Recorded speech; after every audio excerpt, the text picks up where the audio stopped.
ours and it is free. A free and open world depends on a free and open web. And a free and open web depends on me. Free and open world depends Buka dan bebas. Demand damai. Bebas dimanfaatkan. Buka dan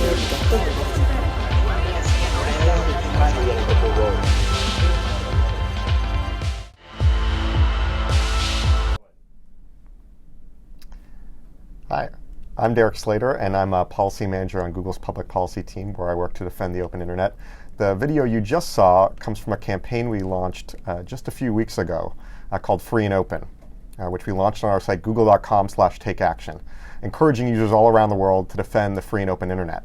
Later this week, we're going to talk about one threat to the open internet where some governments are trying to use a treaty conference in Dubai to increase censorship and regulation. But first, before we dive into that policy, we want to talk a little bit about some other ways that we're helping to defend the internet and really empowering users with tools they can use to defend the internet. And we have here with me two guests. We'll start with Dominic Hammond, who's going to tell you a little bit about Measurement Lab, a project we've been supporting to empower users with tools to measure their broadband internet connection. Thanks, Derek. Dominic. I'd like to talk about MLab, or Measurement Lab. The first thing to do is to describe maybe what it is, because I'm sure there's a lot of people out there who don't know. It's a collaboration between a number of companies and researcher-driven. It empowers internet users, researchers, and regulators with freely accessible open data coming from open source tools, initially about network performance, but also with some very interesting information about network neutrality and keeping the internet open. So MLab's founding principle is one of openness, and that means making room for real science. So it allows us to have independent peer reviews on data, reproduction of existing results. We can build on top of existing research that's out there, and it gives us long-term validity and credibility. And the way that we do this is we have a publicly documented server platform that is completely open source. We have experiments built by researchers that are completely open source, and all of the data gets pushed publicly, freely available for anyone to analyze and dig into. And as I have on a slide here, I have showing you where all of the servers are around the world. As you can see, we're globally distributed. There's a few places we haven't quite got to yet, but we're working as we see users wanting to be in those areas. We're starting to build those up as much as we can. So the MLab platform, to give a brief overview, consists of some measurement tools. These are the experiments that are built by researchers. And they run against the platform, against these globally distributed servers, and then all of the data is pushed into a number of backends like Google Cloud Storage and BigQuery. And this allows end users like policymakers, analysts, other researchers, and end users of the internet to look into what the state of the internet is on a global scale. And when I say data, we have a lot of data. It is completely public domain. There's a bunch of ways to access the data through web APIs. There's the raw data, which is, we've collected about 630 terabytes since January 2010. It's completely non-aggregated. There's been no processing done at all. It's just there to be looked at. And that comes from about 200,000 tests running every day. As well as that, we've formatted some in a slightly easier to access SQL-like interface. And there we have 700 billion rows of data to dig into, which includes some geolocation data. So you can start to look at the data by country, by city, by ISP. We have some future plans, making the data collection easier to use, putting more and more data into BigQuery, and rolling out some standards for data collection as well, so that not only us but other platforms that are collecting data can be cross-correlated. We're also looking at extending the server platform to more places. And basically, we want MLab to be the go-to platform for network measurement and analysis. There's a couple of interesting visualizations of the data that I think it would be good to dig into. The first was this one that was built by looking at a tool called Glasnost. And Glasnost looks at what's called traffic shaping, which is when ISPs will change the priority on certain data going through their networks, sometimes positively, sometimes negatively. And this research on this map shows that across the world, the amount of traffic shaping that is going on for different protocols. And so you can break it down to HTTP, and you can see which countries are manipulating HTTP traffic. And similarly, you can do the same for, say, email and a bunch of other things. You can dig in by clicking on a country as well and looking at different providers and how much they are manipulating the traffic. Now, this isn't always negative, I should stress. They are sometimes prioritizing the traffic. But this is very interesting for end users to understand, for example, in the US, which providers are manipulating data in which ways. Also, we can look at performance, again, to enable end users to understand what they're getting compared to other people. So here, just looking at this chart of download throughput, we can compare everything around the world. We can break down by country. So here we have the United States and Sweden for comparison. We can compare down to region as well, which in the US means per state.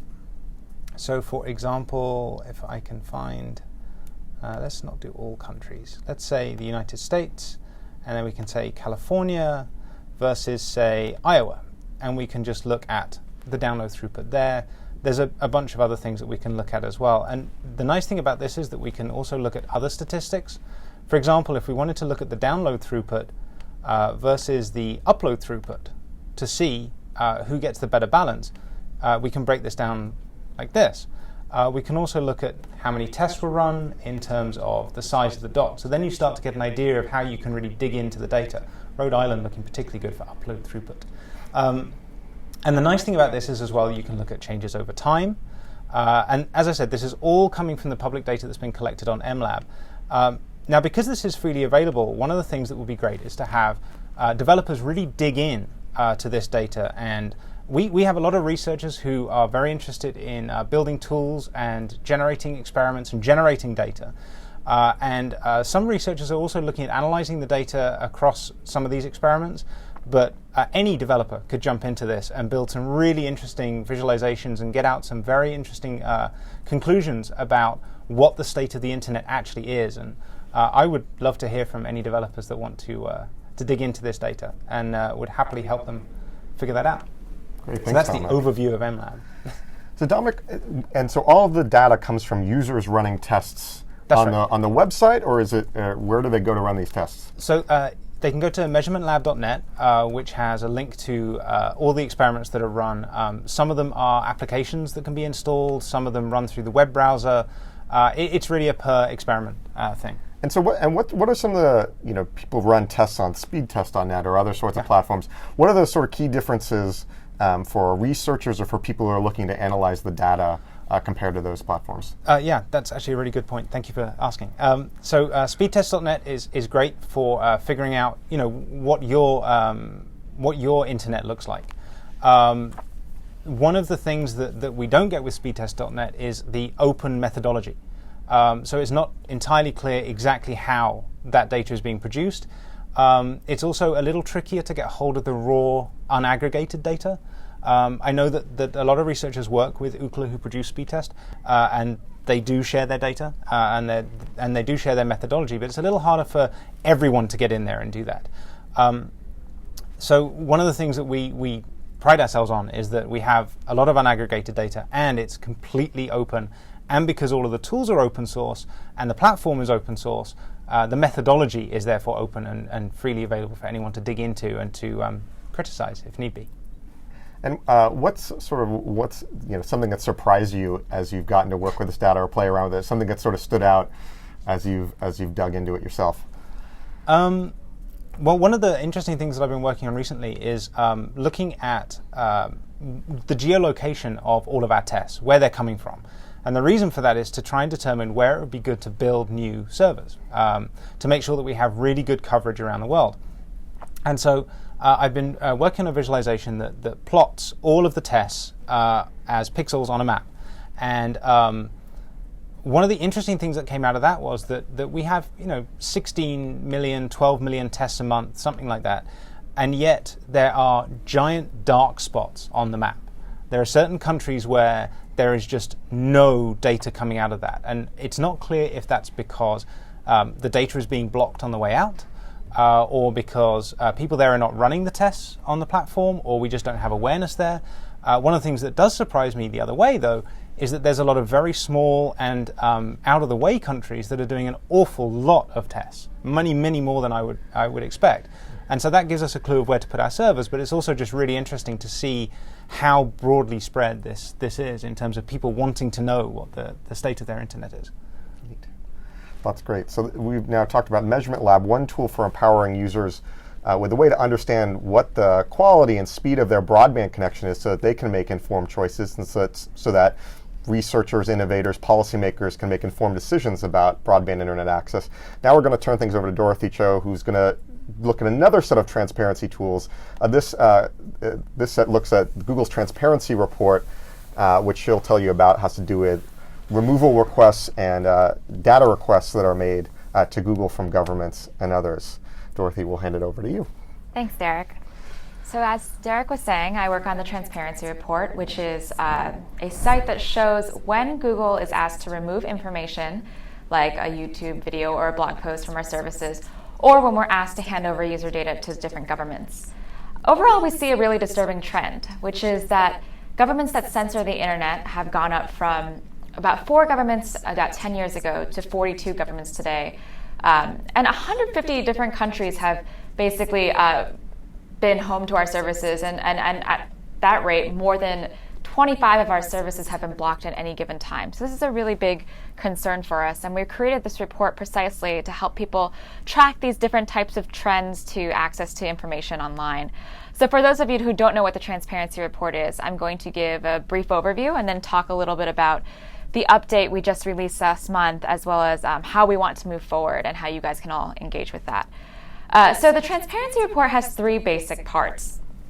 It has traffic, removal requests, and then user data requests. So if you take a look at the page I'm showing right now, that shows the traffic, which is the availability of our services in about 150 different countries around the world. You can see right now on the home page when Syria went completely offline last week. You can also see the different trends around the Arab Spring early last year, particularly with Egypt and Libya, as well as certain things about infrastructure. So for example, when a 70-year-old woman in Armenia decided to scavenge copper and cut the cable that carried the internet between Georgia and Armenia, and then cut off the internet access to both of those countries for about 6 hours. And there are also some encouraging trends, like when Myanmar decided to lift their ban on foreign news sites, and when YouTube became accessible for the first time in quite a while. And this traffic tool is actually updated in real time, so you can follow along. And if you wanted to see if Blogger was available in the UK yesterday or today, you could do that really easily. Our second feature is called removal requests, where we show the number of times we're asked by governments or copyright owners to remove information like search results, YouTube videos, or blog posts from our services. And what this really shows is some interesting trends. For example, our government requests report, which I'm showing right now, shows different trends about the effects of laws on our products and services and whether or not you can access different types of information. Sometimes it can lead to some unintended consequences on the free flow of information. For example, in Brazil, there's a very broad defamation law that sometimes will cause more requests to be removed under the category of defamation, which you can see accounts for the vast majority of the requests that we've received since July 2010. And this tool is updated every 6 months. We also recently launched a copyright feature this year that shows the number of search results that copyright owners or organizations that represent them ask us to remove because they allegedly link to infringing content. And this is updated every 24 hours. And what you can see is that from the time we started reporting this information back in July 2011, or recording it this way, we went from just over 100,000 URLs being removed every week all the way to about more than 2.5 million different URLs being removed on a weekly basis recently. So it's really important to be looking at this tool to figure out different data points when it comes to copyright regulation. And this tool is updated every 24 hours. We also have a third feature, which shows the number of times that governments have asked us to hand over user information in different criminal cases. And you can see that you can sort this in different ways. For example, you can sort it by the number of requests, the percentage of times where we produced either some data that they requested or all of it, as well as how many people or accounts were specified and affected by these requests. Last month in particular, we actually released new data for both government requests to remove information or to get user information. And the interesting thing about this particular reporting period is that we saw government surveillance on the rise. Since we started reporting about government surveillance or government access to user information in 2010, we've actually seen the number of user information requests almost double in that time period. And that's really concerning to us. And I'll share some more anecdotes to basically illustrate my point. So you can see on this page that the US continues to top the list of countries that make user data requests. And it's clear that basically the law that governs access to user information, which was passed in 1986, and that's well before any of us were using the internet in the capacity that we are today, hasn't really kept up with how users are engaging online and doesn't really provide the types of protections we'd like to see in place for our users. And we're hoping that these numbers help contribute to a conversation about how to update that law in order to uphold individual rights to privacy while also ensuring that governments have the legal tools they need to fight crime. You can also see that 16 different EU countries made 1/3 of all of the user data requests that we received earlier this year. And out of the top 10 countries that have requested data, 5 of them are from Europe: France and Germany, the UK, Italy, and Spain. Interestingly, in Asia, you can see that India is the second highest government requesting user information, and that accounts for more than 10% of all the user data requests we received in the first 6 months of this year. And you can also see that out of the top 10 countries that made user data requests, only one of them, Brazil, is in South America. On the government request for removal side, we actually saw that, if you look at it over time, the request to remove content from our services has been largely flat, but has actually spiked in this particular reporting period in the first half of 2012, when we were asked to remove just less than 2,000 requests. We got just less than 2,000 requests to remove information from our services. And all of this stuff is actually available in download form. So you can actually download these different data sets in CSVs and play around with them, see different visualizations. What we're really hoping to do with this data is to contribute to a public conversation about how different laws and government behaviors influence access to information online. Many of the laws we believe that are in place are actually unintentionally resulting in overbroad censorship or surveillance. So it's important to really look at the data as governments are creating these different laws. And we're hoping that policymakers can actually see what's happening through Google services and adjust and reform those laws to make sure they're actually relevant and effective and working in the public interest. So finally, what do we need to actually move forward? Well, we would love if governments would be more transparent about when and why they want us to block access to to different information or request user information.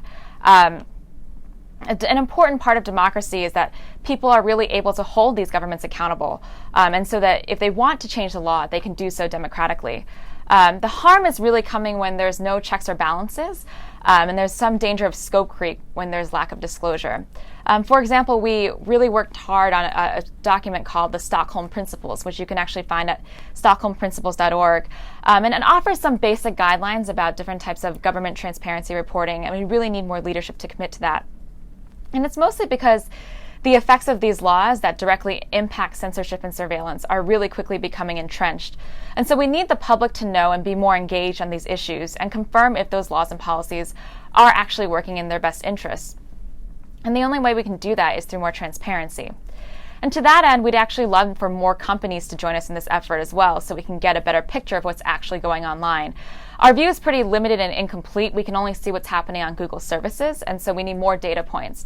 So for example, a government could issue us 2 requests in a reporting period, but another company 1,000, and you really wouldn't be able to see the difference. So we're hoping that more and more companies do that. And recently, I think 4 different companies have really stepped up to the plate and joined us in that effort, including Twitter and Dropbox. And then finally, we really need more researchers and developers like you all to look at our data, download those CSVs, really take a look at it and build on top of it, and find the different trends that you can see and really call things out like they are. There's no way that we can move forward in this effort without you all, so we really encourage you to do that. Great. Thanks, Dorothy. And just a couple questions about the report. Sure. When did Google start and you start working on this? We started publishing the information for government requests in spring of 2010. And what was the initial motivation to sort of open up the kimono and tell people a little bit more about what was going on?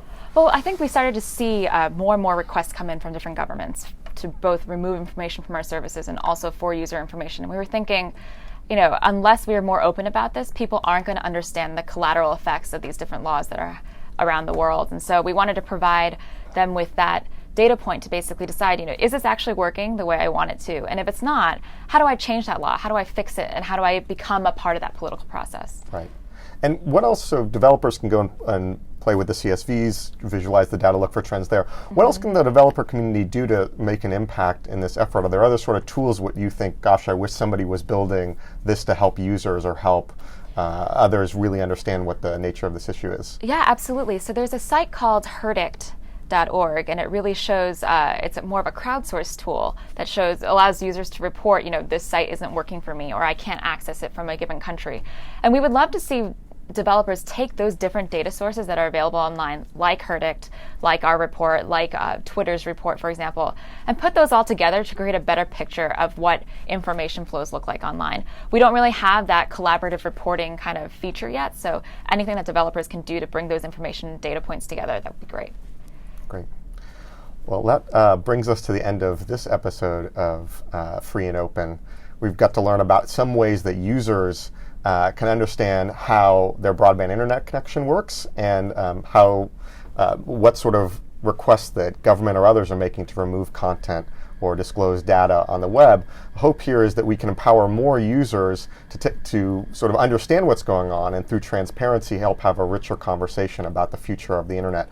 Tomorrow we'll be back to talk a bit about entrepreneurship on the free and open internet. But that's it for today's episode.